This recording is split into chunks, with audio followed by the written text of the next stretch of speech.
tape 4 of the interview with Fani Fulero.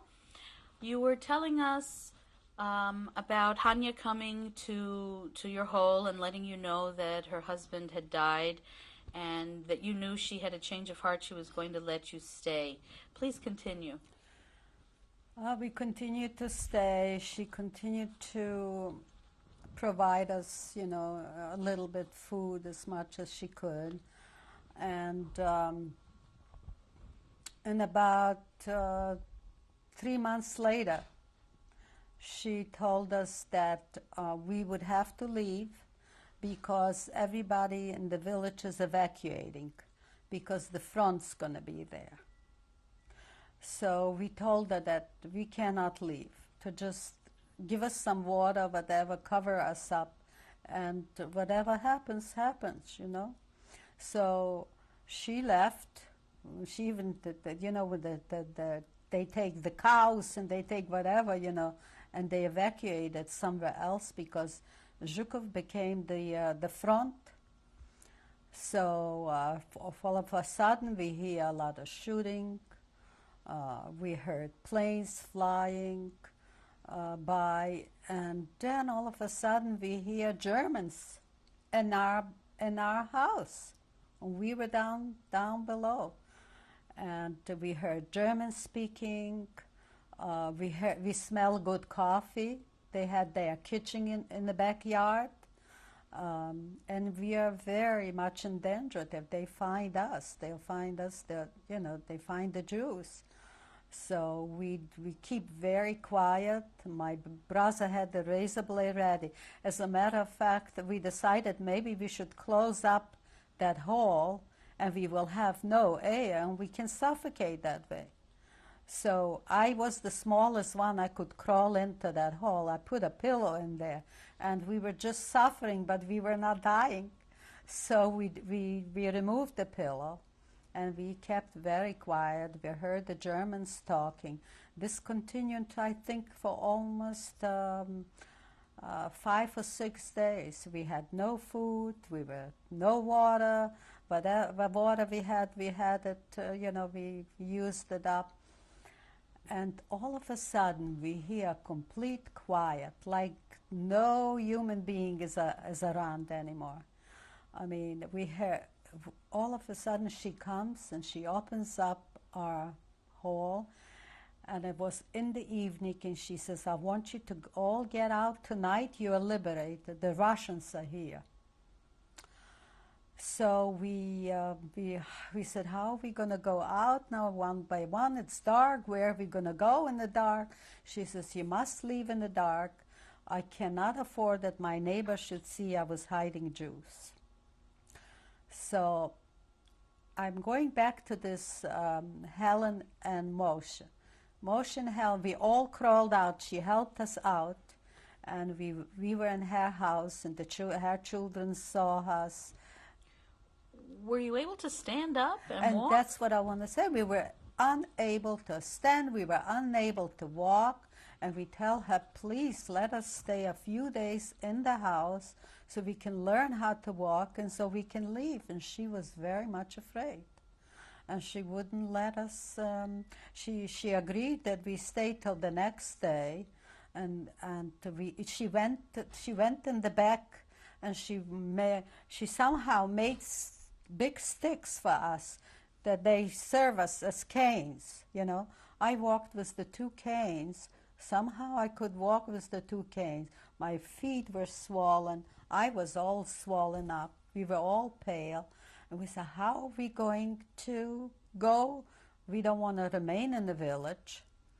So we decided we will crawl out early in the morning. We will lay on the street. And the Russians' trucks were passing by because there's a main street that was going to Zlochev.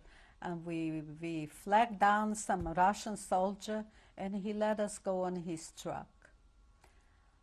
The other 2 people, Helen and Moshe, they were even worse off than we. They decided they're going to go into a neighbor in the village, and they're going to give them something in there, let them get themselves so they can start learning how to walk.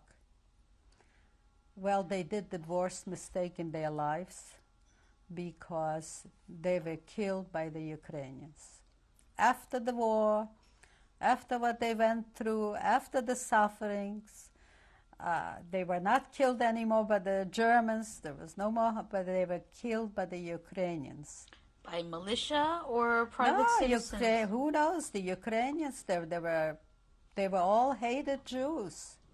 So they were killed by them, and that we didn't know about it. We went on a truck to Zlochov, and we came to Zlochov. We went straight to our house.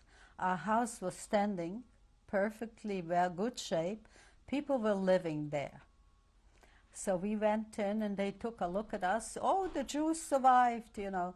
And we says, you can continue living, but we need one apartment. So they said, no, we live here. We're not going to move. So there was a Russian soldier passed by, and my brother told him the story, and it happened to be a Jewish soldier. And we told him what happened. They said, we survived, and this is our home. We need a shelter. So he said, I'll fix it for you. He went to the Russian commandant. He got a piece of paper to tell this family, one family, to move. When he handed the piece of paper to that family, the next day, everybody moved out. All the people moved out. The whole house was empty. So we talked to some Holocaust survivors that were coming out too from shelters that we saw. We says, you can move in with us. There's plenty of apartments left. And that's how we ended up living in our house again. But this Hanya came to visit us, and she told us that the other two people were found dead. They took off their clothes from them. They took everything that, what did they have? And they killed them. That was after the war. What I want to mention is there was a sister, a younger sister, that we know she survived, and I'm looking for her. She was a doctor, a medical doctor, and the Ukrainian partisans took her and her husband to serve them as a medic. And when they were partisan, they were fighting against the Russians. And I heard that she survived. I know her name was Rosen, but Dr. Rosen, I don't know her husband's last name. I don't know anything, and I'm looking for her. I would like to tell her what happened to her family, to her brother and sister. So that's the story how we managed to go back to our house. Now, when you went back to the house and then other Jews started arriving... Other Jews started coming out, not too many. I don't know how many families, maybe 20. There are 40 people survived from this bunker that I told you. And then other families, some were coming from Russia. They were, coming back when they took them to Russia. Some were coming from other shelters. And they were in Zlochov. The young people were very afraid. Even my brother, who wasn't that young, he was afraid that he might be drafted in the Russian army after the war. But he tried to get himself a job, and he did find a job the Russians took over all the stores. So he was the bookkeeper there for a while. And then he saw that things are not getting good, that he might be drafted. The war was still going on.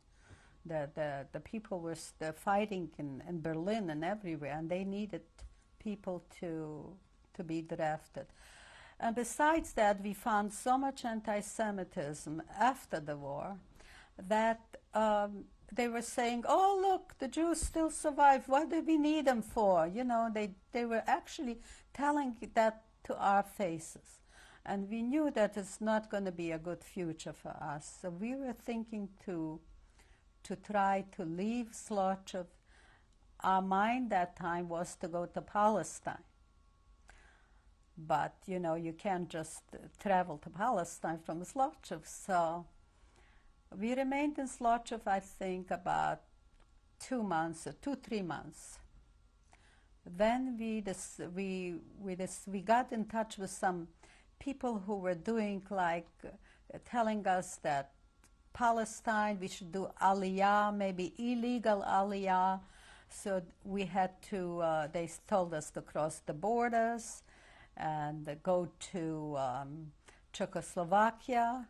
From Czechoslovakia, we went to other side of Poland, where was the other side of Poland was, I don't think they were occupied by the Russians. So we went to the other side of Poland. We ended up in a city called Gliwice.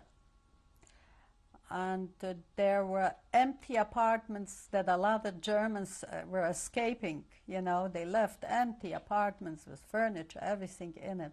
So we took up an apartment and we remained in Gliwice. And we decided that's still not the place for us. There's a lot of Polish anti-Semitism. There was a pogrom in Krakow. There was after the war. I'm talking about after the war. There was a pogrom in Kielce, and there were about 40 people were killed after the war. So we decided Poland is also not for us.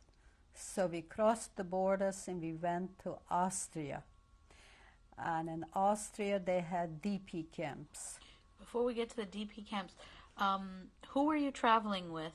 I was traveling with my brother and my sister-in-law. Okay, and did you have any kinds of documents? Any kinds of papers? Not at that time. You know what? I'm sorry, but I forgot to tell the story about my sister-in-law's, how she lost a baby during the war. I thought we'd tell it when we show the picture. Okay, very good. So you're crossing borders. We were crossing borders illegally at night on boats. We went on boats and we ended up, we had no papers. We ended up in the DP camps where there they gave us some, you know, there was run by the UNRWA and by the, I think it was Jewish committee, I don't know what kind of committee. Then they gave us some papers already. We became displaced persons with no country. That's what we became. We had no country. And so we were in those DP camps. So you were in DP camps in Austria? In Austria, we were in one first camp I came, it was called Wels. That's where I met my husband. And then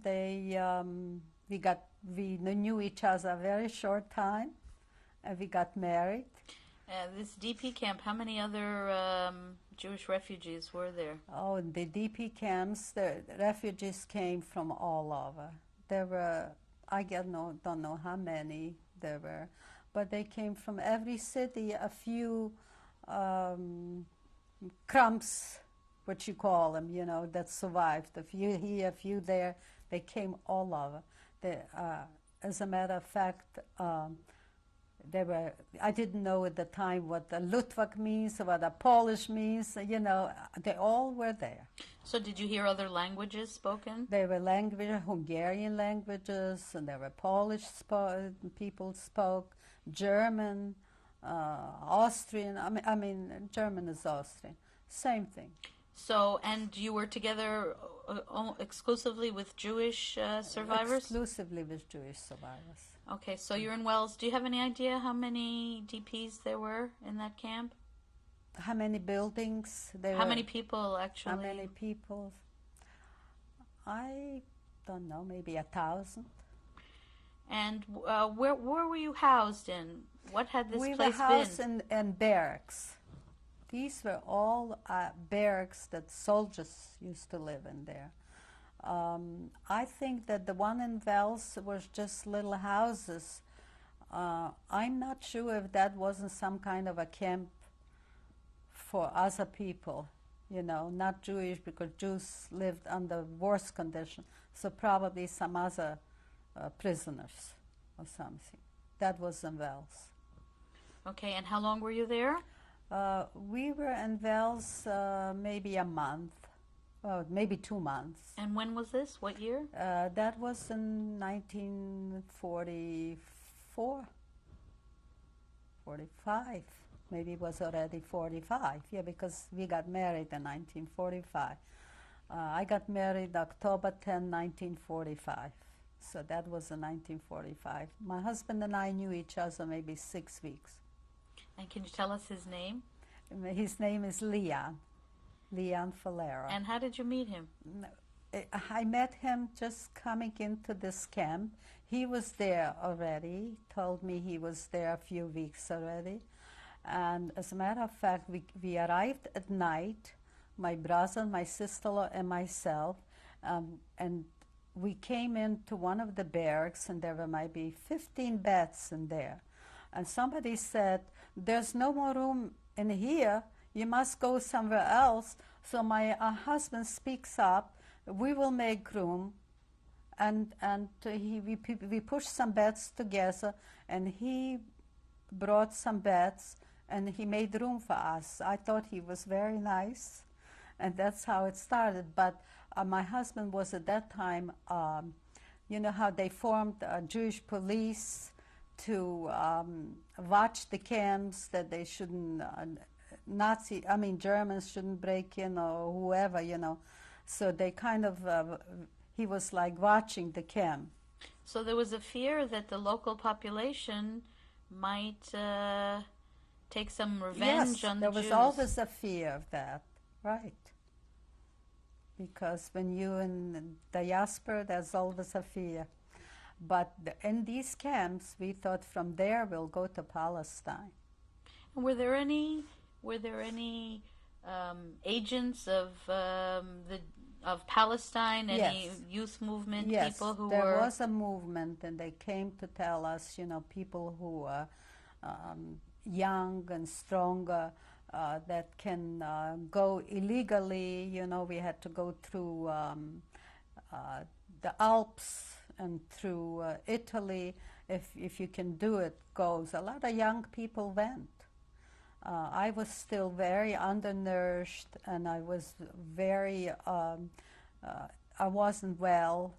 I was still couldn't walk well, so we were not thinking to do it right away. I think after about 2 months they liquidated Wels, and they sent us to a little better condition called Bad Gastein, which was in Austria. It was like a resort. There were some hotels, I think there were 3 or 4 hotels that was owned by the Nazis. So they let us, the UNRWA let us come in.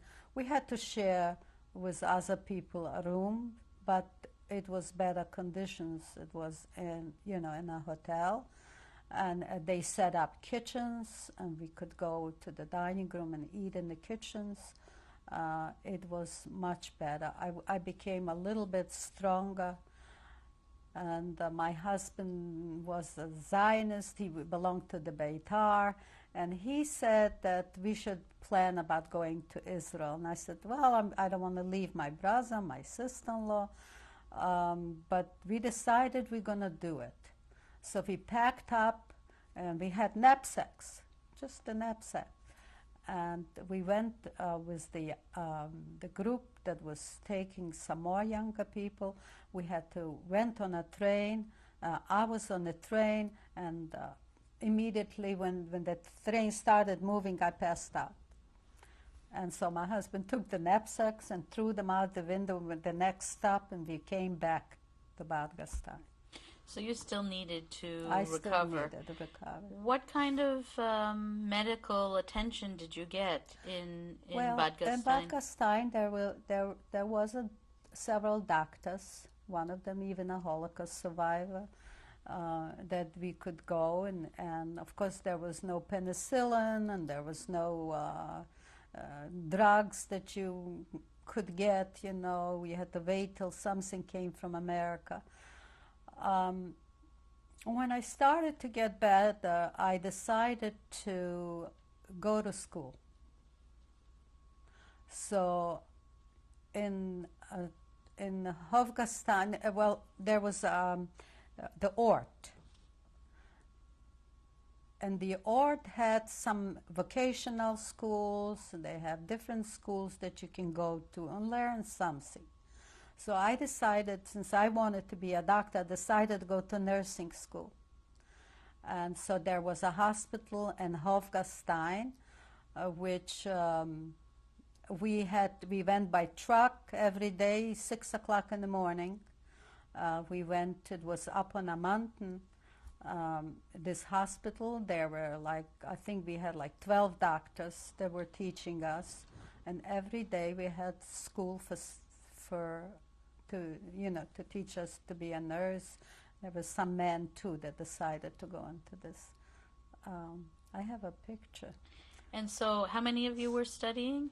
I would say we were about 20 people. And you had practical experience as well as book? We had all just learning from the books and everything. And then we had practical experience in a hospital. And who were the administrators of this zone? Which country was administering this zone? It was American. It was in the American zone. And did you get any assistance or help from the American government? Did they provide any? We just got assistance from the UNRWA. We had, we used to get cans, some canned goods.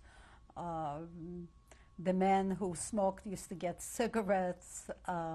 My husband didn't smoke, so he used to sell the cigarettes and buy some clothes.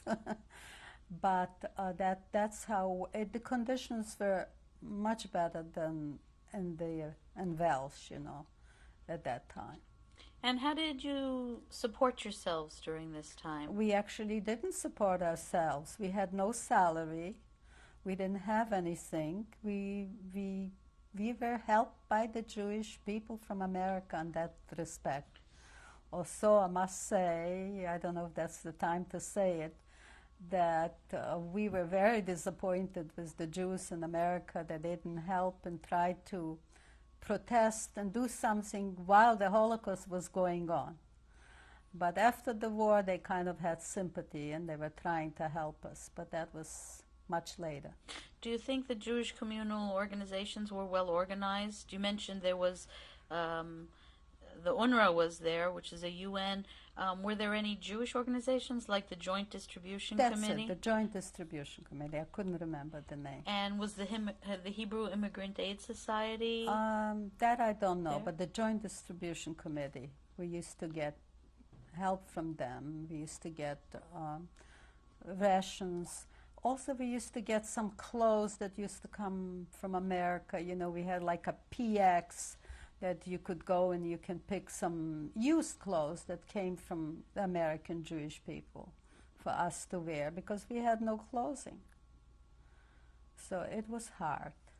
Were you doing anything at this time to try to locate members of your extended family to find out what had happened to everyone? No, it was not. It was hard. It was impossible. People didn't know what was at that time. No. Later, then there was the Hayas, and you could give a name, and they would search for you, and of course, for names. We didn't have a Holocaust museum like now. It was just the Hayas who was searching for names. Everybody was searching.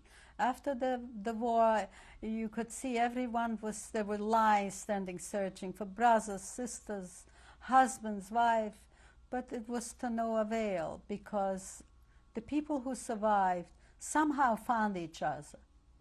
There was one incident where there was a husband who remarried, and he was in Badgastein, and he remarried. And his first wife came. That I remember, that incident. But very few it happened that way. What happened to that couple, to that trio? Yeah, I think the wife just backed away, and he remained with the wife he remarried. Yeah. With the wife that he had met after the war? This was a wife that he met after the war. He remained with And her. he remained with her. What kind of marriages were being performed? Were they civil or religious? Mostly religious marriages. And there were marriages, every second day there was another marriage. And everybody was wearing everybody's dress and everybody's shoes. If they were too big, you stuff them with cotton and you wear the big shoes.